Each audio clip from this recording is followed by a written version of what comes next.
Buenas tardes. ¿Quién como Dios?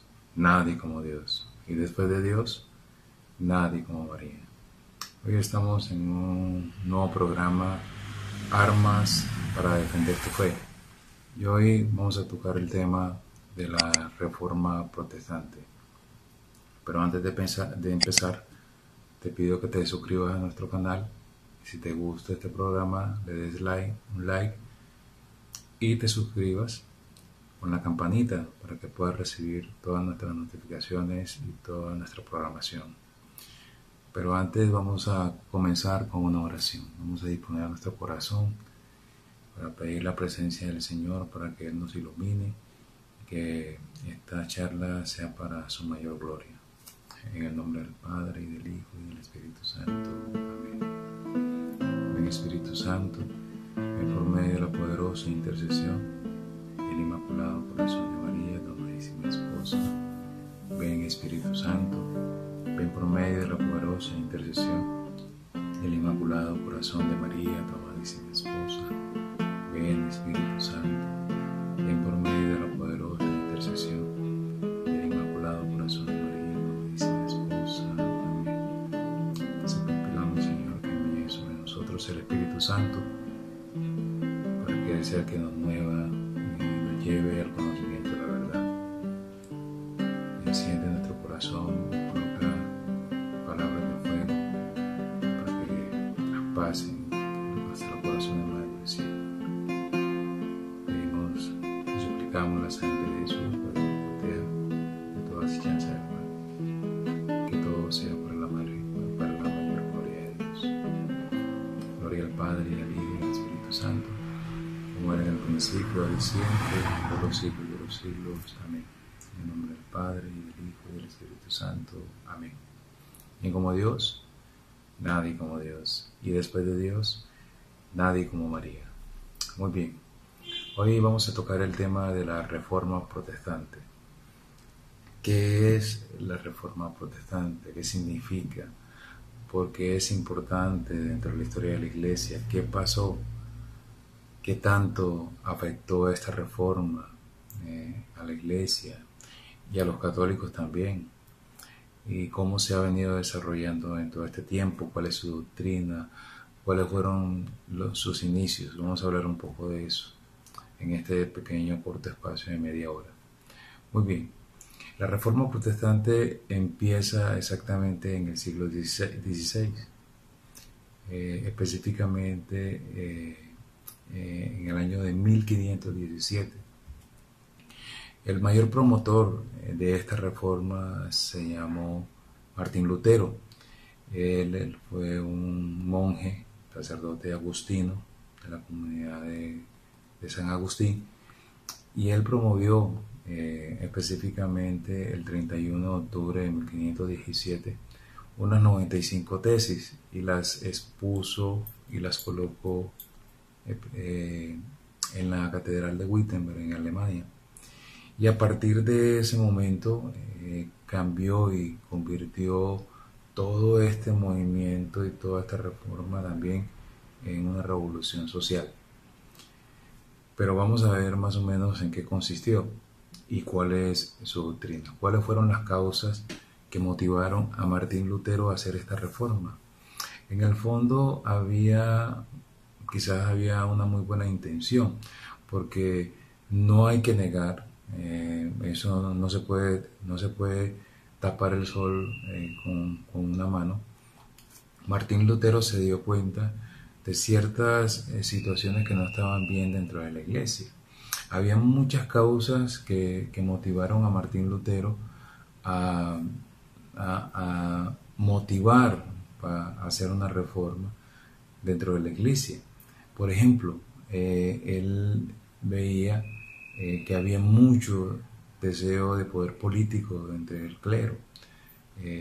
Se había perdido ese deseo y ese compromiso y esa vocación pastoral de algunos clérigos, y más bien se estaban inclinando hacia el poder político. Otra causa que también motivó a Martín Lutero a hacer la reforma fue la privilegiada posición del clero en la vida pública.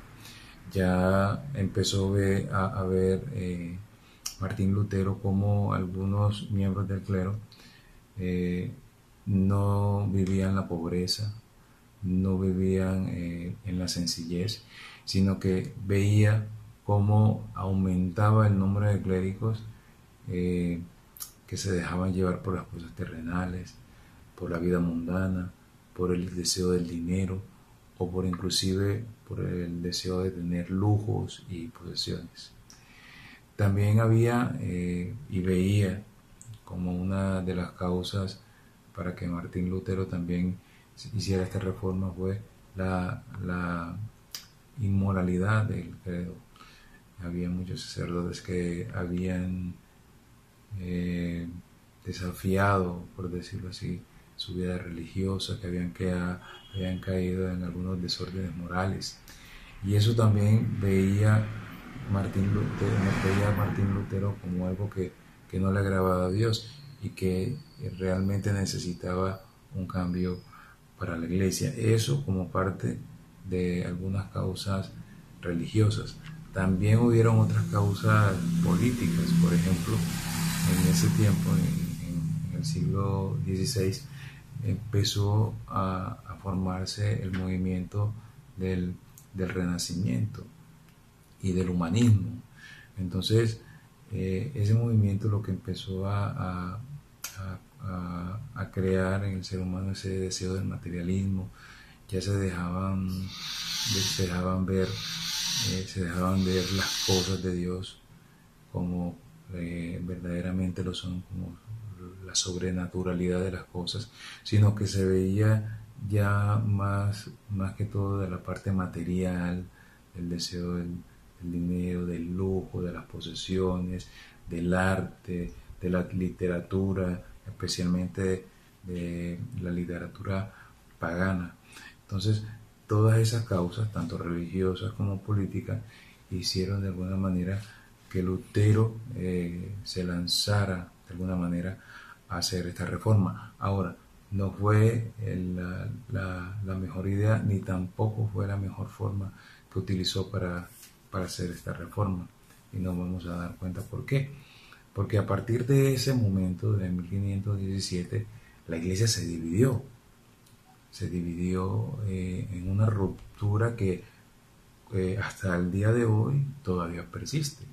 Han pasado más de 500 años desde el momento en que Lutero hizo esa reforma y todavía quedan secuelas y secuelas casi que no se han podido todavía sanar porque todavía persiste el legado de Martín Lutero sobre todo en la iglesia protestante. ¿Cuál es la doctrina o cuáles fueron las formas en que se desarrolló esta reforma a partir de 1517? Se desarrolló en 4 formas. Obviamente el primer precursor o el primero fue Martín Lutero, y del cual salió lo que comúnmente llamamos el luteranismo. Luego vino el zwinglianismo con Ulrico Zwingli, que también fue un sacerdote católico y que se separó de la iglesia y de alguna manera siguiendo a Lutero, y un tiempo después también se separa de Lutero, separándose por su línea y haciendo su propia iglesia. Luego viene el calvinismo y por último el anglicanismo. 4 vertientes o las 4 formas en que se desarrolló esta gran reforma protestante. Recuérdenlo: luteranismo, zwinglianismo, calvinismo y anglicanismo. Hablemos del luteranismo. Ya nos acabamos de decir que ese movimiento lo inició Martín Lutero y lo desarrolló obviamente de la siguiente forma. Su doctrina, la doctrina de los luteranos o del luteranismo, consiste básicamente en 3 fuentes o en 3 ramas. La primera es la sola fides, o la sola fe. El luteranismo, Martín Lutero, dentro de sus 95 tesis, expuso de alguna manera que solamente una persona se puede salvar por la fe.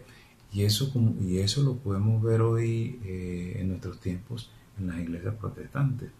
Muchas personas de las iglesias protestantes dicen, no, solamente la fe salva. Y realmente no es así, la fe es importante y la fe es necesaria para la salvación. Pero no solamente la fe es lo único que salva. Obviamente están también las obras, y ese va a ser un tema próximo que voy a publicar en mi programa. Muy bien, la otra doctrina es la doctrina de la sola escritura. Lutero decía que solamente lo que estaba en la Biblia era lo necesario para salvarme. Entonces esa doctrina la copiaron también los protestantes, y ellos también afirman de que solamente lo que está en la Biblia es necesario para nuestra salvación. Y la iglesia que nos enseña que no solamente la Biblia es palabra de Dios, pero no solamente es palabra de Dios, también está la tradición. Ese es un tema también que más adelante vamos a tocar. Y por último, también Lutero afirmaba sobre la libre interpretación de las Sagradas Escrituras, entendiendo así que no solamente la iglesia tiene autoridad sobre las Sagradas Escrituras, sino que cualquier persona puede tener autoridad y de alguna manera puede sacar a libre interpretación lo que de alguna manera le puede inspirar el Señor a través de las Sagradas Escrituras. Y por eso nosotros podemos ver en la iglesia protestante que algunas tienen un concepto sobre un mismo tema, tienen varias posiciones diferentes. Y es porque como ellos cogen la Biblia a su libre interpretación, cada uno, ¿verdad?, según lo que cree, tiene un concepto diferente de las cosas. Y nosotros como católicos tenemos la certeza de que la iglesia es la que tiene la autoridad y la libre interpretación del texto. Lo que diga la iglesia en temas de moral y en temas de fe, nosotros lo creemos con la certeza de que es el Espíritu Santo infaliblemente que lo está inspirando. ¿Quién como Dios? Nadie como Dios. Y después de Dios, nadie como María. Muy bien, estas son sencillamente a manera breve el compendio de lo que puso en sus 95 tesis Martín Lutero en la iglesia de Wittenberg. Y si nos damos cuenta, esto hasta hoy ha venido desarrollándose dentro de la iglesia protestante. Por eso nosotros afirmamos con toda certeza de que lo que enseñan las iglesias protestantes obviamente nacen de ese movimiento reformista protestante. Muy bien. Ahora, ya hablamos del luteranismo, ahora vamos a hablar un poco del zwinglianismo. El Zwingli, Ulrico Zwingli, yo decía anteriormente que también fue un sacerdote católico, se separó de la iglesia siguiendo a Lutero y que más adelante se separa de Lutero para formar su propia iglesia también en la Suiza alemana. Él también promulgó unas 67 tesis, 67 artículos, donde expresaba cuál era la doctrina que en adelante iban a profesar sus fieles. Y más o menos qué consistía la doctrina de Zwingli, qué era lo que decía en sus 95 tesis de alguna manera más general. Primero, él decía que Cristo es la cabeza del género humano y la iglesia es su esposa. Hasta ahí no hay problema. Decía también que el sacerdote, ojo, mira lo que decía Zwingli, que el sacerdote solamente puede aconsejar, pero únicamente Dios es el que perdona los pecados. ¿Con esto qué quería decir? Que la autoridad que tiene, que le dio Jesús a los apóstoles y sucesivamente a los sacerdotes a través de la imposición de manos, para el perdón de los pecados a través de la confesión, no sirve.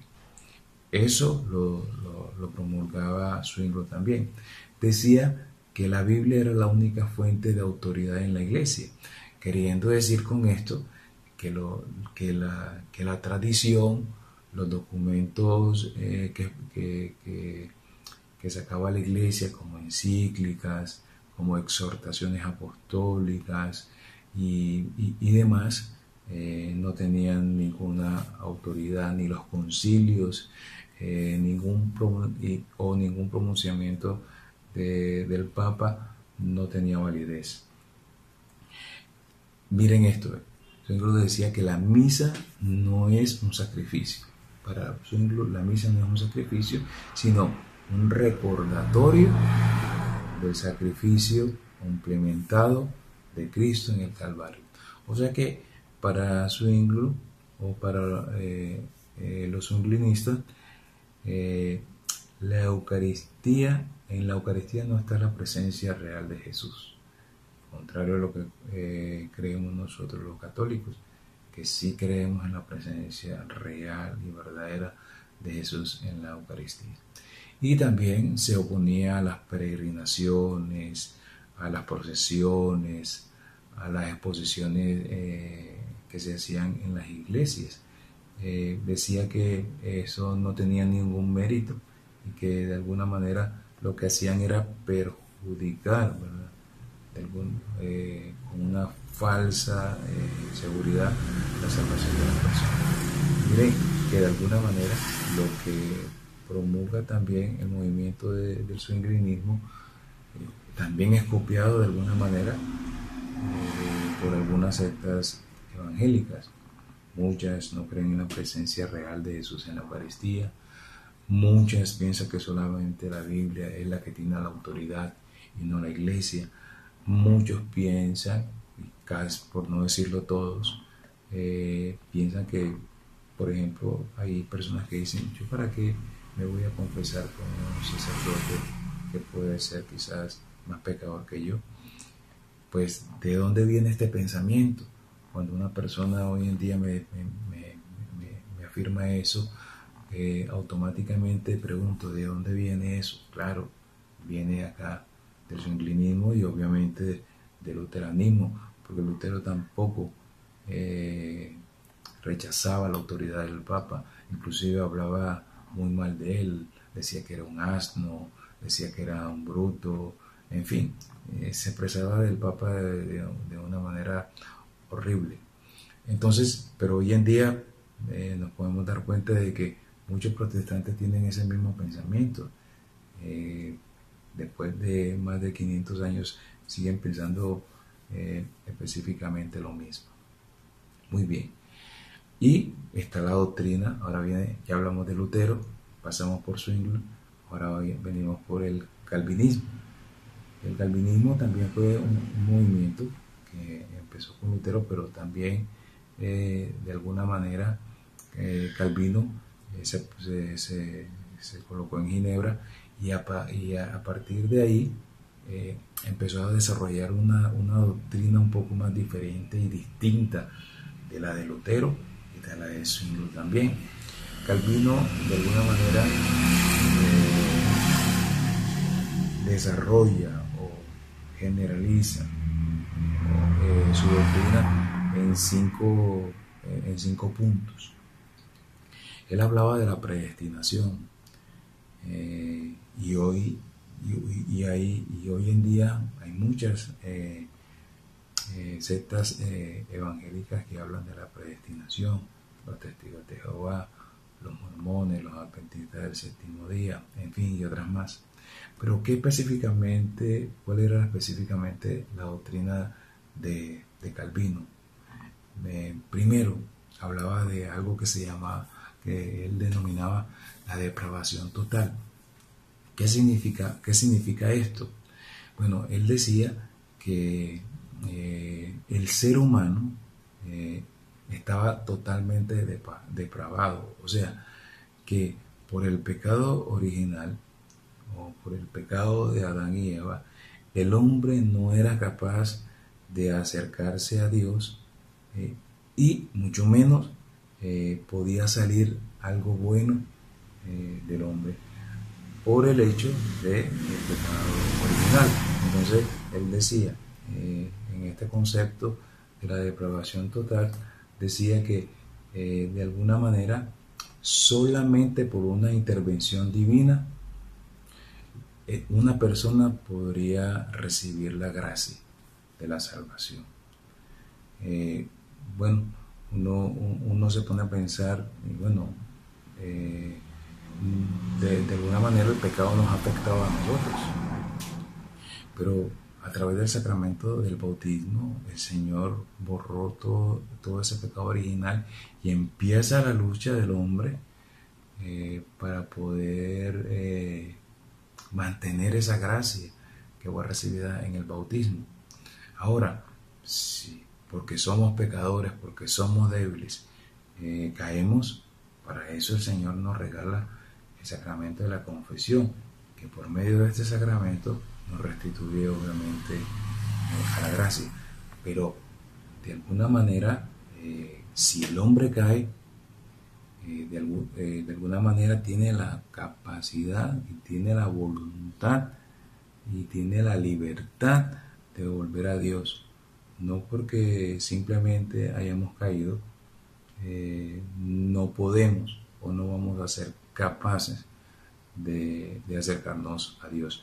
Y Calvino, que decía que el hombre no era capaz de acercarse a Dios por el pecado, ni mucho menos podía salir algo bueno de él. Este era el punto de la depravación total. El segundo punto, elección incondicional. Esta es otra de los puntos de la doctrina de Calvino. ¿Qué significaba para la doctrina de Calvino la elección incondicional?